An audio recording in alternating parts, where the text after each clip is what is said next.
అధికారం పోయినా బలుపు మాత్రం తగ్గలేదు.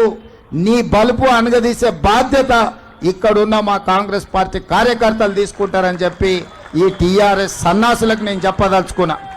మా చిత్తశుద్ధిని, మా నైతికతను ఏ సన్నాసి ప్రశ్నించాల్సిన అవసరం లేదు.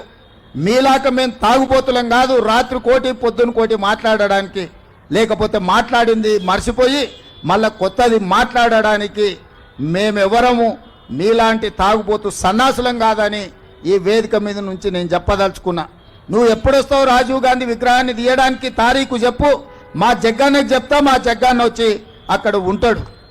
అప్పుడు తెలుస్తుంది బిడ్డ, నీకు రాజీవ్ గాంధీ విగ్రహాన్ని ముట్టుకుంటే ఏమవుతుందో అప్పుడు కానీ నీకు అర్థం కాదు. ఇన్ని రోజులు గాడిదలను కాసినవా? 10 సంవత్సరాలు తెలంగాణ తల్లి విగ్రహం పెట్టాలని సన్నాసి తెలంగాణ గురించి మాట్లాడే నైతిక హక్కు నీకెక్కడదని నేను అడగదలుచుకున్నా. అందుకే పెద్దలు బట్టి విక్రమార్క గారి అనుమతితోని డిసెంబర్ 9, 2024 నాడు సచివాలయం లోపలనే తెలంగాణ తల్లి విగ్రహం పెట్టే బాధ్యత మేము తీసుకుంటాం.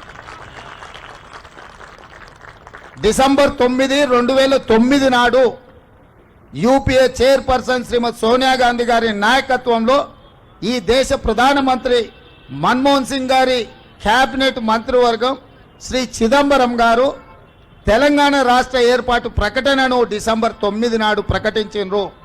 ఇదే కాకుండా మన నాయకురాలు శ్రీమతి సోనియా గాంధీ గారి జన్మదినం కూడా డిసెంబర్ 9.